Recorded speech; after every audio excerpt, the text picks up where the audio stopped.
જય શ્રી કૃષ્ણ. સર્વ વૈષ્ણવોને મારા ભગવત સ્મરણ. અજ્ઞાનતિમિરાન્ધસ્ય જ્ઞાનાંજન શલાકયા ચક્ષુરુન્મિલિતં મેન તસ્મૈ શ્રી ગુરવે નમઃ. શ્રી ગોવર્ધનનાથ કી જય. શ્યામ સુંદર શ્રી યમુને મહારાણી કી જય. શ્રી વલ્લભાધીશ કી જય.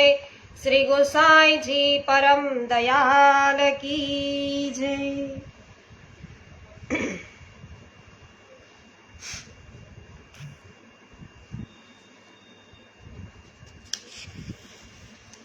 શ્રી યમનાષ્ટકનું રસપાન.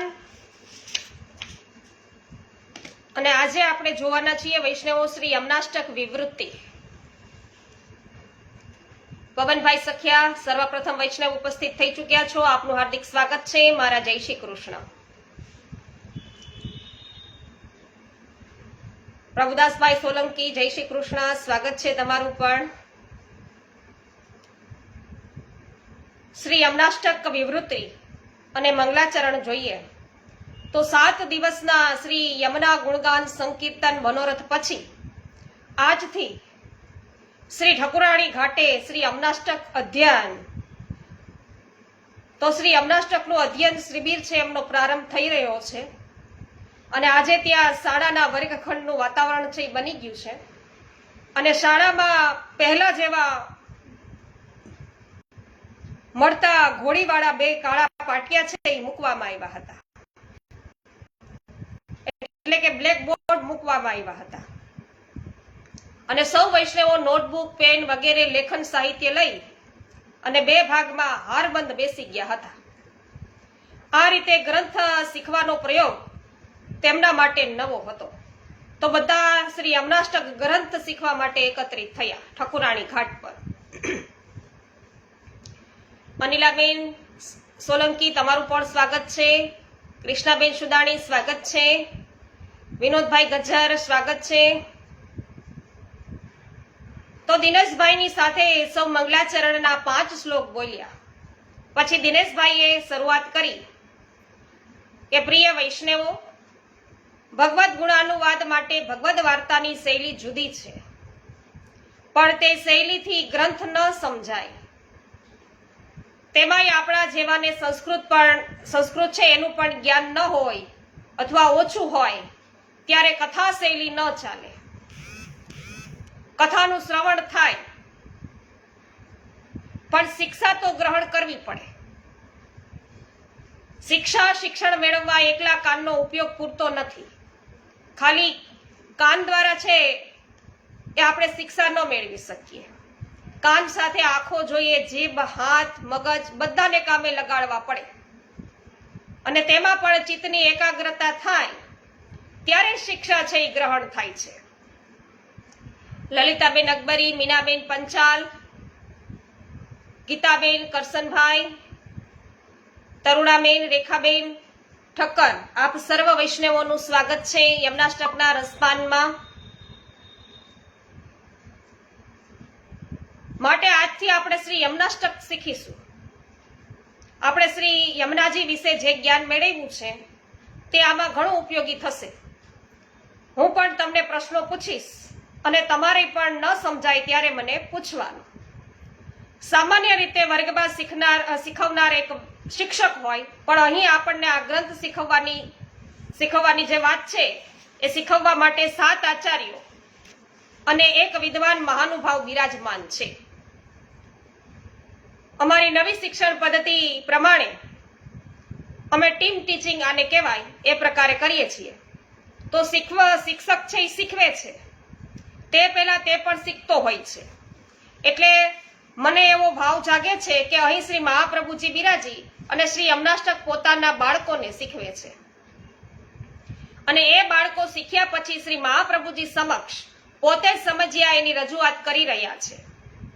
જાણે એનો સેમિનાર ચાલે છે. તો આપણે સૌ એમના નામની, સ્વરૂપની અને ચરિત્રની ચરિત્ર છે એ બધું જોયું, તો એનાથી આપણે સુપરિચિત છીએ.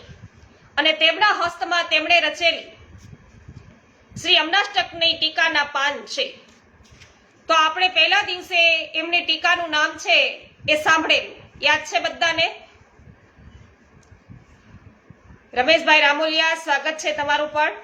હા, તો એમની ટીકાનું નામ છે વિવૃત્તિ, શ્રી યમનાષ્ટક વિવૃત્તિ. સાચું, એમણે શ્રી યમનાષ્ટકના કેટલા શ્લોકો પર વિવૃત્તિ લખી છે? 6 શ્લોકો પર. બાકીના 3 શ્લોકો પર કોણે વિવૃત્તિ લખી છે? એમના ચોથા લાલજી શ્રી ગોકુલનાથજીએ. અને શ્રી ગોકુલનાથજીએ એમની ટીકાને અલગ નામ આપ્યું છે? ના, લેખક તરીકે પણ શ્રી ગુસાઈજીનું જ નામ રાખેલ છે. સરસ. શ્રી ગુસાઈજીની સન્મુખ ધોતી ઉપરનો ધરી અને મસ્તકે વિપુલ કેસર રાશિનો જુડો બાંધી અને મેઘ શ્યામ વર્ણના શ્રી ગોકુલેશ શ્રી ગોકુલનાથજી બિરાજમાન છે. અને એમની બાજુમાં કોણ છે? શ્રી હરિરાયજી. બરાબર? હા, શ્રી હરિરાયજી બિરાજે છે. એમણે લખેલી ટીકાનું નામ છે એ શું છે? વિવૃત્તિ ટિપ્પણમ. તો શ્રી હરિરાયજીએ સ્વતંત્ર ટીકા લખી છે? નહીં. શ્રી હરિરાયજીથી લઈને બાકીના સર્વ આચાર્યોએ શ્રી ગુસાઈજીની વિવૃત્તિને વધારે સ્પષ્ટ કરવા માટે તેમની ટીકાઓ લખી છે. ટીકા પરની ટીકાને સંસ્કૃતમાં શું કહેવાય? પ્રટીકા. નૂતનબેન જાવિયા, સ્વાગત છે. ગોપાલભાઈ ઘુમલિયા, સ્વાગત છે. પાવતીબેન, તમારું પણ સ્વાગત છે. સરસ. હવે આવી બીજી પ્રટીકા કોની છે? એનું નામ શું છે? બીજી પ્રટીકા શ્રી પુરુષોત્તમજીની છે અને એનું નામ છે વિવૃત્તિ વિવૃત્તિ. બહુ સરસ. ચાલો, શ્રી ગુસાઈજી બાજુમાં શ્રી પુરુષોત્તમજી બિરાજમાન છે. ત્રીજી પ્રટીકા કોની છે? ત્રીજી પ્રટીકા દ્વારકેશજીની છે અને એનું નામ છે અન્યાવાર્થ બોધિની વિવૃત્તિ ટિપ્પણી. શ્રી પુરુષોત્તમજી સુધીના આચાર્યોના નામ અને ચરિત્ર અંકલ અમને ખબર છે, પણ શ્રી દ્વારકેશજીનો પરિચય નથી. બહુ સારી વાત કહી. જે ગ્રંથ કે તેની ટીકાનો આપણે અભ્યાસ કરીએ તે ગ્રંથકાર અને ટીકાકારો છે એનો પરિચય કરવો જોઈએ. શ્રી દ્વારકેશજી શ્રી વલ્લભ વંશજીમાં શ્રી મહાપ્રભુજીથી 12મી પેઢીએ અને વ્રજમાં જતીપુરામાં સંવત 1852 જ્યેષ્ઠ સુદ 12 થયા અને તેઓ શ્રી મથુરાનાથજી અને શ્રી ગંગાબહુજીના બીજા પુત્ર છે અને તેમણે સિદ્ધાંત મુક્તાવલીની પ્રટીકા લખી છે.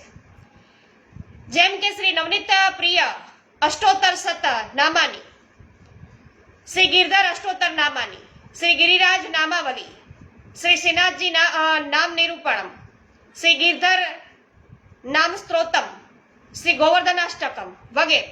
આ બધું છે એ દ્વારકેશલાલજીએ લખ્યું છે. તો આપણા સંપ્રદાયમાં મૂર્ધન્ય વિદ્વાન પરમ ભગવદીય શ્રી મૂળજીભાઈ તેલીવાળાને મતે સેવાફલ ગ્રંથ પર એક અજ્ઞાત લેખકની ટીકા છે, વિવરણ છે અને તે શ્રી દ્વારકેશજીની જણાય છે.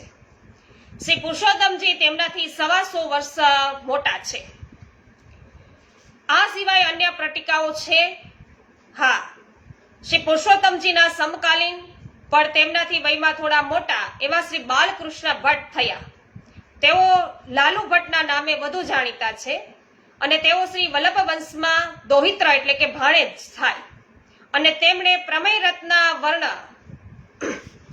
અને નિર્ણયાર્ણવ એક નામે ગ્રંથ રચ્યા છે. તો આ ગ્રંથમાં શ્રી મહાપ્રભુજીના ગ્રંથોનું તેમને જે રહસ્ય સમજાયું તે ટીકાના રૂપમાં નહીં પણ સ્વતંત્ર લેખના રૂપમાં એમણે લખ્યું છે અને તેમાં યમનાષ્ટક વિશે પણ સ્વતંત્ર લેખ છે. તેઓ શ્રી મહાપ્રભુજીના ડાબા હસ્ત તરફ બેઠા છે. શ્રી દ્વારકેશજીની બાજુમાં બિરાજમાનના તો દર્શન કરેલા છે. શ્યામુ બાવા તો નથી? હા, શ્વેત ધોતી ઉપરના સજ આપ શ્રીમાન શ્રી શ્યામ મનોહરજી છે. આજે મુંબઈમાં બિરાજમાન છે. એમણે હિન્દીમાં ભાવાર્થ નામે પ્રટીકા પ્રથમ 4 શ્લોકોની લખી છે અને તેઓ શ્રી મહાપ્રભુજીથી 16મી પેઢીએ સંવત 1996 ના જેઠવદ છઠના રોજ પ્રગટ થયા છે. એમના પિતા શ્રી દીક્ષિતજી મહારાજ પણ સંપ્રદાયના સુપ્રસિદ્ધ વિદ્વાનાચાર્ય થઈ ગયા. વાહ, આપણા હો ભાગ્ય કે આપણે 8 દિવસ દિવ્ય ગુરુઓ પાસેથી આ ગ્રંથ છે એ શીખીશું. હા, શ્રી ગુસાઈજીની વિવૃત્તિ આપણા આ ગ્રંથ શિક્ષણનો પાયો છે. શ્રી ગુસાઈજીએ ગ્રંથના સમજાવેલા અર્થને આ સર્વ ટીકાકારો પોતપોતાના ભાવ પ્રમાણે વધારે સ્પષ્ટ કરીને આપણને સમજાવશે. પ્રાચીન સમયમાં ગ્રંથ લેખનના પ્રારંભમાં પોતાના ગુરુ કે ઈષ્ટદેવને નમનના રૂપમાં મંગલાચરણ લખાતું. બરાબર ને? ખરું ને? હા, સાચી વાત. તો આ બધી ટીકાઓની શરૂઆતમાં એવા મંગલાચરણના શ્લોકો છે. શ્રી ગુસાઈજીએ ટીકા પ્રારંભમાં મંગલાચરણનો એક શ્લોક લખ્યો છે. બાકીની બધી વિવૃત્તિ છે એ ગ્રંથમાં ગદ્યમાં લખી છે. અને શ્રી હરિરાયજીએ મંગલાચરણનો કોઈ શ્લોક લખ્યો નથી. શ્રી કૃષ્ણાય નમઃ, શ્રી ગોપીજન વલ્લભાય નમઃ લખી અને વિવૃત્તિ ટિપ્પણમ ગદ્યમાં લખ્યું છે. શ્રી પુરુષોત્તમજીએ મંગલાચરણ એક શ્લોકથી કર્યું છે અને શ્રી દ્વારકેશજીએ 2 શ્લોકોથી મંગલાચરણ કરી અને બાકીના 28 શ્લોકોમાં ટીકાની ભૂમિકા સમજાવતા અંતે પોતાનો પરિચય આપ્યો છે. આમ 30 શ્લોકોની વિશદ ભૂમિકા પછી આપે ગદ્યમાં ટીકા લેખનનો પ્રારંભ કર્યો છે. મંગલાચરણ કરવાનો શો હેતુ હશે?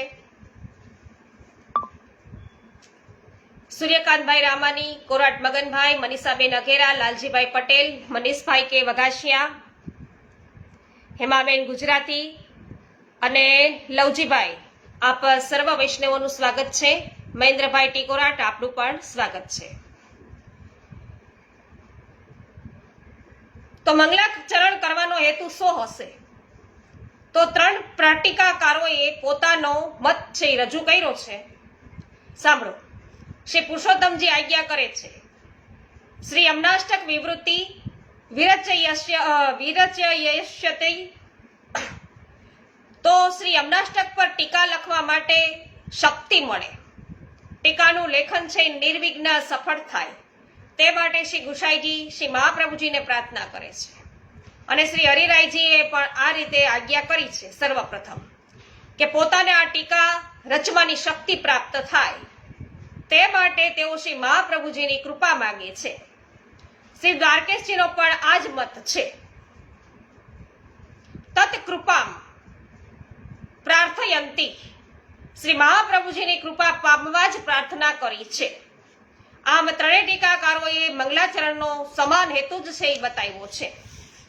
તો ગ્રંથ રચનામાં આવતા પ્રતિબંધોની નિવૃત્તિ, ગ્રંથ રચનાની ક્ષમતા અને ગ્રંથ રચનાની સફળતા એના માટે થઈ અને મંગલાચરણ કરે. તો આ વાત તો સમજાઈ ગઈ કે આપણને કોઈ પણ નવું કામ શરૂ કરતા પહેલા મંગલાચરણ કરવું જોઈએ અવશ્ય. શ્રી ગુસાઈજીના મંગલાચરણનો શ્લોક છે એ બધાને લખાવે છે અત્યારે અને કહે છે કે હું પાટિયા પર લખું છું, તમે પણ સાથે લખો, પછી આપણે તે બોલીને તેનો શુદ્ધ ઉચ્ચાર પણ શીખીશું. તો વિશ્વોદ્ધારાર્થમેવા વિભૂત વૃંદાવન પ્રિયાઃ કૃપયંતુ સદા તાત ચરણા મયી વિઠ્ઠલે. આ શ્લોક લખાયું. જો આ શ્લોક છે અને શ્લોક એટલે કવિતાનું રૂપ. ગદ્ય કરતા પદ્યની રજૂઆત છે એ જુદી પડે. કવિતાને સમજતા પહેલા સમજાવવા પહેલા ગદ્યના રૂપમાં ગોઠવવી પડે અને સંસ્કૃતમાં અન્યવય કહેવાય છે. સંસ્કૃત શ્લોકોનો અર્થ સમજવા પહેલા તો શ્લોકના પદોની સંધિ છે એ છૂટી પાડવી પડે અને પછી તેનો અન્વય છે એ કરવો પડે અને પછી પ્રત્યેક શબ્દો છે જે પદો છે એનો અર્થ સમજવો પડે. ત્યારે આખા શ્લોકનો અર્થ છે એ સમજાય.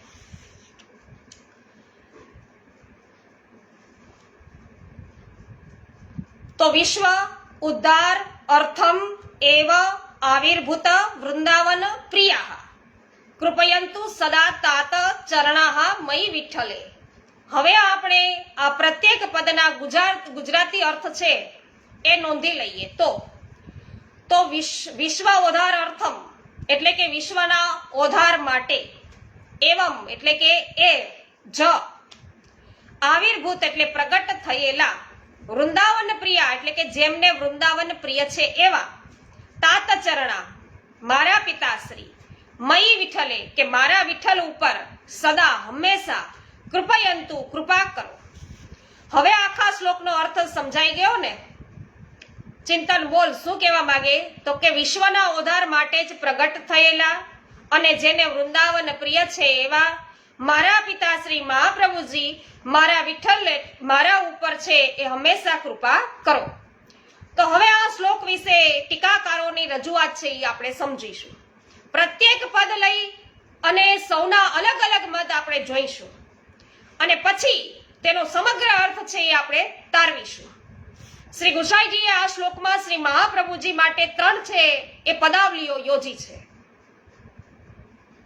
તો વિશ્વોદ્ધારાર્થમેવ આવિર્ભૂત એટલે કે વિશ્વના ઉદ્ધાર માટે જ જે પ્રગટ થયા છે તે.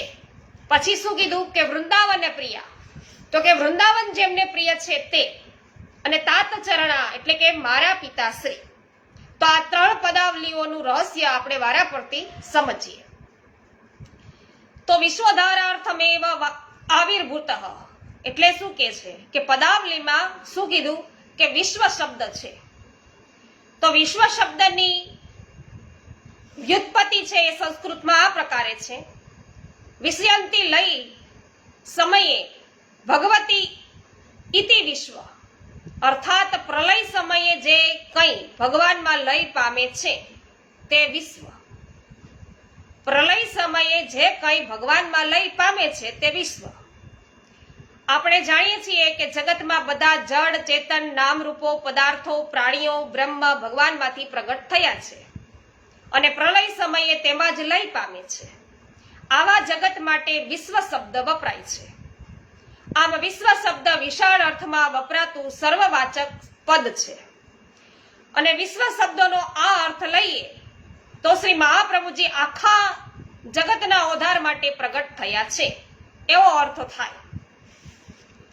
તો અહીં પ્રશ્ન એ જાગે છે કે શ્રી સર્વોત્તમ સ્ત્રોતમાં શ્રી મહાપ્રભુજી શ્રી ગુસાઈજી શ્રી મહાપ્રભુજીનું એક નામ બતાવે છે કે દેવોદ્ધાર્થ પ્રયત્નાત્મા, એવું બતાવે છે. એટલે કે દેવી જીવોને શરણે લેવા પધાર્યા છે. પ્રવાહી આસુરી જીવો છે એના માટે નહીં. તો જગતમાં તો બધા જીવોનો છે એ સમાવેશ થાય છે. તો અહીં શ્રી ગુસાઈજી આખા જગતના ઉદ્ધારની વાત કેમ કરતા હશે? કિશોરભાઈ, તમે ખૂબ સુંદર પ્રશ્ન કર્યો. તમારા આ પ્રશ્નનો જવાબ જુઓ, શ્રી હરિરાયજી આપી રહ્યા છે. શબ્દનો જેમ વ્યાપક અર્થ થાય છે તેમ તેનો સંકુચિત અર્થ પણ થાય છે. જેમ કે મૃગ એટલે બધા પશુઓ, કારણ મૃગ શબ્દ છે એ મૃગયતિ ક્રિયાપદ પરથી બન્યો. તો મૃગયતિ શોધે છે એવું પણ થાય. જે પોતાનું ભોજન શોધે છે એ પ્રાણીઓ. તો આ મૃગ શબ્દનો વિશાળ અર્થ થયો. આ જ મૃગ શબ્દ છે હિરણ માટે પણ વપરાય છે. તે તેનો સંકુચિત અર્થ કહેવાય.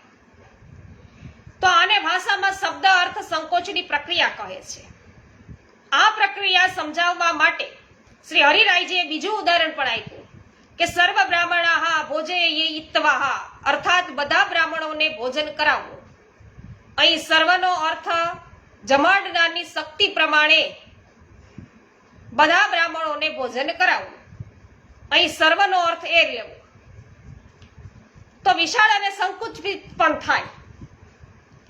તો કોઈ કરોડપતિ વ્યક્તિ આખા શહેરના બધા બ્રાહ્મણો નહીં જમાડે. તો મારા જેવી સાધારણ વ્યક્તિ હોય તો તેની પાડોશમાં રહેતા હોય એ બ્રાહ્મણ પરિવારના બધા બ્રાહ્મણોને જમાડે. તો શબ્દના અર્થ સંકોચની આ પ્રક્રિયા પ્રમાણે વિશ્વ શબ્દ છે એ સર્વવાચક હોવા છતાં અહીં તેનો અર્થ સંકુચિત વૃત્તિથી કરવાનો છે. શ્રી હરિરાયજીના મતે વિશ્વ એટલે પુષ્ટિ માર્ગમાં અંગીકાર પામેલા જીવો, દુનિયાના બધા જીવો નહીં. તો વિશ્વ ઉદ્ધારકમાં શું સમજવાનું કે પુષ્ટિ માર્ગીય જે દેવી જીવો છે એટલા પૂરતું લેવાનું છે. શ્રી મહાપ્રભુજી અને શ્રી દ્વારકેશજી પણ વિશ્વ શબ્દનો આ જ અર્થ સ્વીકારે છે. હવે ઓધાર શબ્દ આપણે સમજીએ. બિહાર આદેશના ઈલાબેન ઠુમર, મનીષાબેન માકડિયા, સર્વ વૈષ્ણવોનું સ્વાગત છે. તો સામાન્ય અર્થમાં તો ઓધાર એટલે નીચે પડેલાને ઊંચે લાવવા, પતિતો છે એને પાવન કરવા, પવિત્ર બનાવવા. પુષ્ટિજીવો માટે આટલું જ છે એ કરવાનું હોય.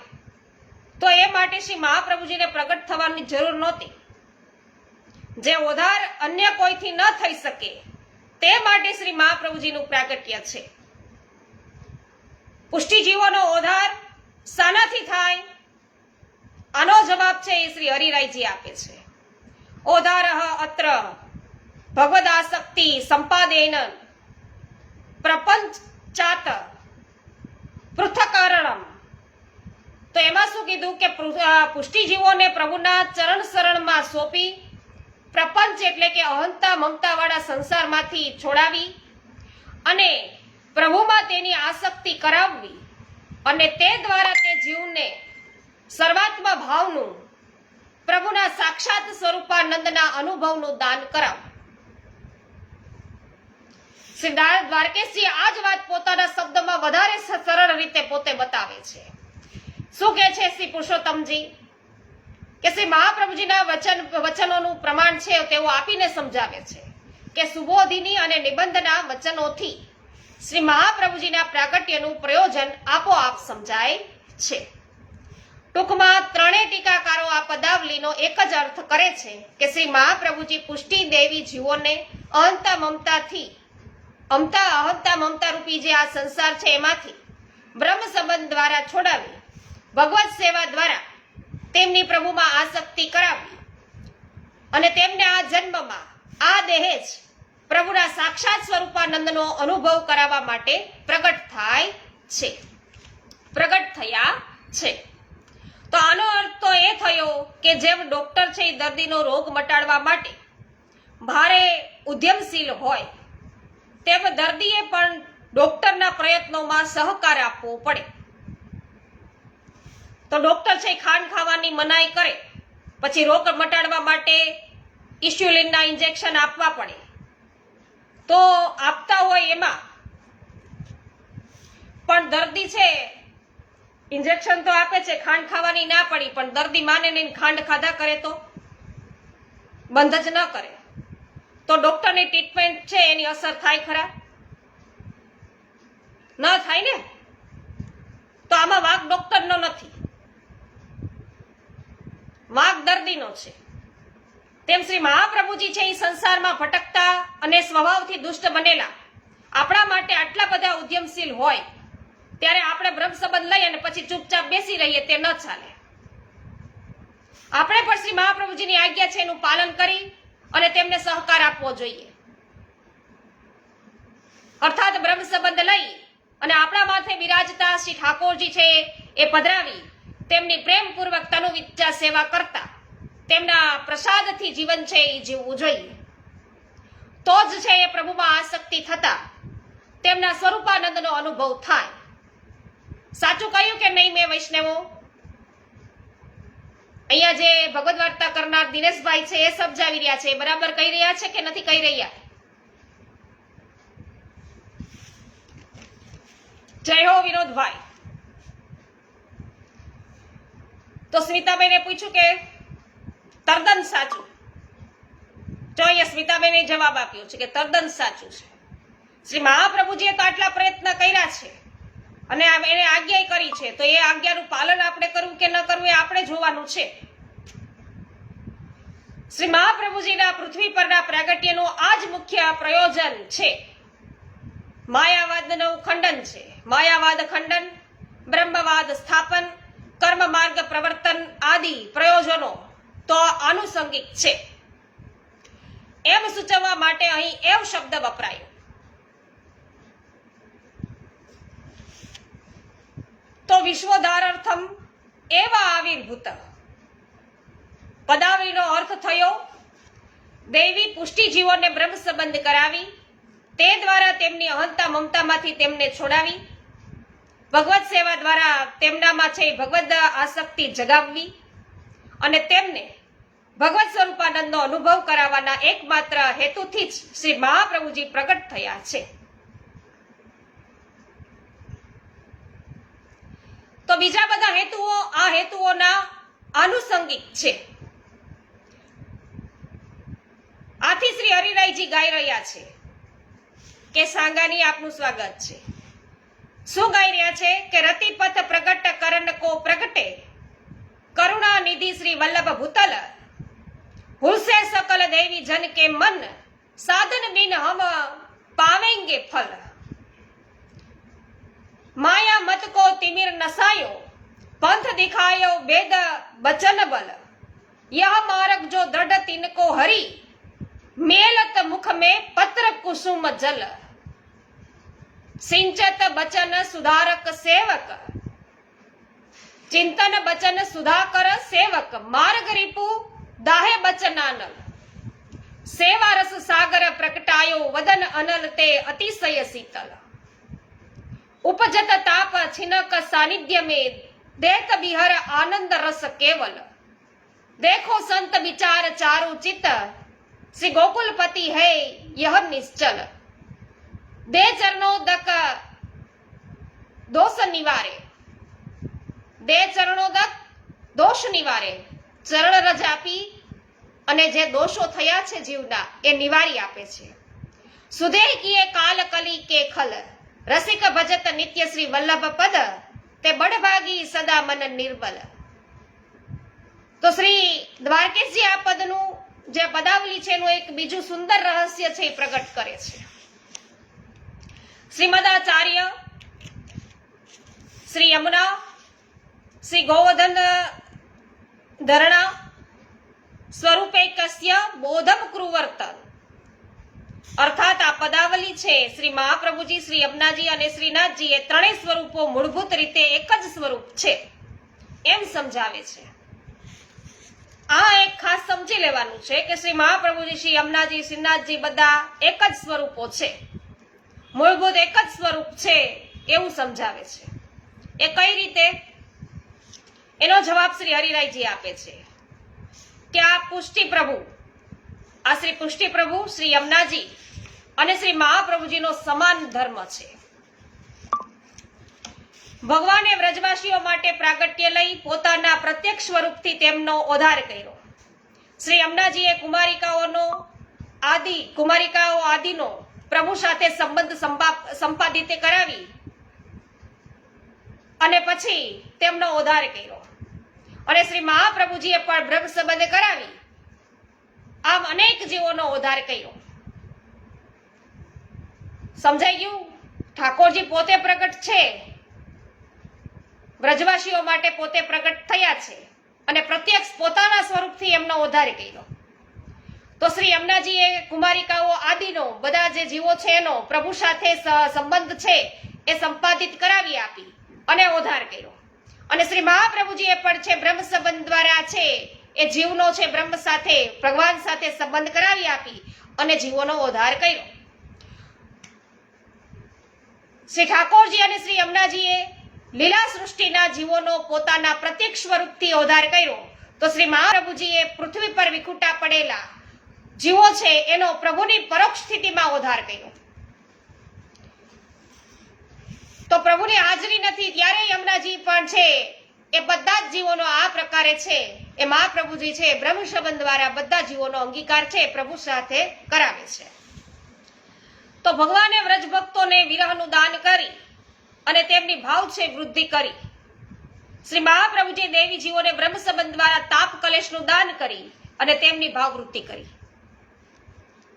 તો એવં ચ સતી ત્રયાણામ સજાતીય ધર્મવત્વમ એટલે કે આમ ત્રણેય સ્વરૂપોનો સજાતીય ધર્મ છે એ સિદ્ધ થયો છે.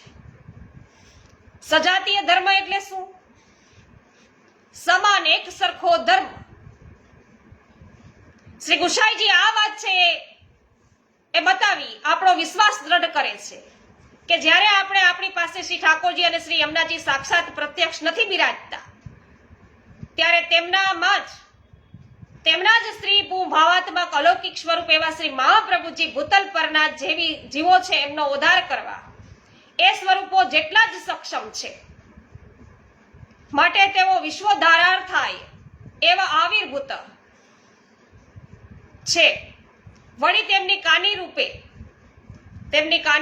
તેમની વાણી સ્વરૂપ શ્રી અમનાષ્ટકનો પાઠ કરવાથી શ્રી અમનાજીની અને શ્રી અમનાજી દ્વારા શ્રી ઠાકોરજીની પણ કૃપા આપણને પ્રાપ્ત થશે જ. અને આ જન્મમાં જ આપણા ઉદ્ધારરૂપ પ્રભુના સાક્ષાત અલૌકિક સ્વરૂપાનંદની આપણને પ્રાપ્તિ થશે જ. એ નિર્વિવાદ છે, એમાં કોઈ મીનમેખની વાત નહીં. કે સાંગાની પ્રીતિબેન પટેલ, સંગીતાબેન ક્યાડા, પુષ્ટિબેન ક્યાડા, વિક્ષાબેન ક્યાડા, રમેશભાઈ ચાંગાની, આપ સર્વનું સ્વાગત છે. છોટો બડો ના જાનીએ સબી અગ્નિ સ્વરૂપ, ખૂબ સરસ. તો શ્રી હરિરાયજી વિરચિતા 100 સાખીઓમાંની એક સાખી. તો કોઈ પણ છે વયની અંદર કોઈને આપણને નાના સમજીએ, કોઈને મોટા, પણ કોઈ પણને નાના મોટા ન જાણવા, દરેકની અંદર બધા છે એ અગ્નિ સ્વરૂપ છે. શ્રી મહાપ્રભુજીના વંશજો છે. દરેકની અંદર એક જ પ્રકારનું છે. શ્રી અમનાજીનું શ્રી મહાપ્રભુજી છે એનું પ્રતાપ બલ છે દરેકની અંદર સમાન બિરાજે છે. બધા જ અગ્નિ સ્વરૂપ છે. તો આ પદાવલીથી શ્રી ગુસાઈજી મહારાજે શ્રી મહાપ્રભુજીના અલૌકિક ધર્મનું નિરૂપણ છે કર્યું એમ કહેવાય. હવે આવા સમર્થ શ્રી મહાપ્રભુજીના સ્વરૂપનું જ્ઞાન કરાવવા બીજી પદાવલી કઈ છે કે વૃંદાવન પ્રિયા. એનું રહસ્ય આપણે વિચારવાનું છે. તો વૈષ્ણવો, અત્યાર સુધી આપણે જે પદાવલી પેલી જોઈ, કઈ જોઈ કે વિશ્વધારાર્થમેવ આવિર્ભૂત. તો આજેમાં આપણે શું શીખ્યા? કાલે આપણે લઈશું આ વૃંદાવન પ્રિયા, પણ આ વિશ્વધારાર્થમેવ આવિર્ભૂત એમાં આપણે શું સમજ્યા એ મને અવશ્ય જણાવજો, એટલે ખબર પડે કે મેં અત્યાર સુધી જે કાંઈ બોલી છું એમાં કોઈને કાંઈ સમજ પડી કે નહીં. શ્રી મહાપ્રભુજીને આવું કહ્યું છે કે વિશ્વના ઉદ્ધાર માટે જ જે પ્રગટ થયા છે તે. તો વિશ્વ એટલે શું આપણે જાણ્યું. તો વિશ્વ અહીંયા કઈ રીતે લેવાનું છે? તો વિશ્વ છે આપણે સંકુચિત વૃત્તિથી લેવાનું છે. આખા જગતની વાત નહીં અહીંયા સમજવાની, આપણે સંકુચિત વૃત્તિથી વિચારવાનું. કઈ રીતે? તો કે આ પુષ્ટિ માર્ગ છે, તો એમાં અંગીકાર પામેલા જીવો છે એ દુનિયાના બધા જીવો નહીં. જે પુષ્ટિ માર્ગમાં અંગીકાર થયેલા છે, જે દેવી જીવો છે, પુષ્ટિ જીવો છે, એના માટેનું વિશ્વ માનવાનું છે. તો એના માટે કહ્યું છે. અને પછી આપણે ઓધાર સમજીએ તો ઓધાર એટલે કે નીચે પડ્યાને ઊંચે લઈ આવવા, એટલું જ નથી જાણવાનું. એટલું જ ખાલી કરવાનું હોત કે નીચે પડેલા છે ને ઉપર લઈ આવવા, તો મહાપ્રભુજીના પ્રાગટ્યની કોઈ જરૂરિયાત નહોતી. પણ શું કરવાનું છે કે આવા જે જીવો છે એ જે સબળતા હતા અહીંયા ભૂલોક ઉપર, એમને સર્વપ્રથમ શું કર્યું પ્રભુએ એ જણાવવાનું છે તમારે. તો શ્રી મહાપ્રભુજીના પ્રાગટ્ય છે પુષ્ટિ જીવોનો ઉદ્ધાર. એ શાનાથી થાય? તો કે છે કે પુષ્ટિ જીવો છે એ પ્રભુના ચરણ શરણમાં પ્રભુને પેલા સોંપવા. એ જીવો જે સબડી રહ્યા છે એને પ્રભુની સન્મુખ લઈ જવા, પ્રભુના શરણોમાં સોંપવા. કઈ રીતે? તો કે બ્રહ્મ સંબંધ દ્વારા. અને પછી પ્રપંચ છે અહંતા મમતા વાળા સંસારમાંથી એને છોડાવવા, અને પછી પ્રભુમાં એમની આસક્તિ પણ વધારવી, અને સાથે સાથે તેમને સર્વાત્મ ભાવનું પ્રભુના સાક્ષાત સ્વરૂપાનંદનું અનુભવ પણ છે એનું દાન કરવું. આખી ક્રિયા છે ઉદાર અર્થે લેવાની છે. તો વૈષ્ણવો, મને અવશ્ય જણાવજો કે આ વસ્તુ તમને સમજાણી છે કે નહીં. વિશ્વોદ્ધારાર્થમેવ આવિર્ભૂત. અને આવતીકાલે આપણે લઈશું વૃંદાવન પ્રિયા એ પદાવલી. ઈલાબેન ઠુમર, જીતેન્દ્રભાઈ કણઝારિયા, સ્વાગત છે આપનું. વૈષ્ણવ, આજે સર્વને મારા જય શ્રી કૃષ્ણ. શ્યામ સુંદર શ્રી યમુને મહારાણી કી જય. શ્રી વલ્લભાધીશ કી જય. શ્રી કૃષ્ણજી પરમ દયાલ કી જય.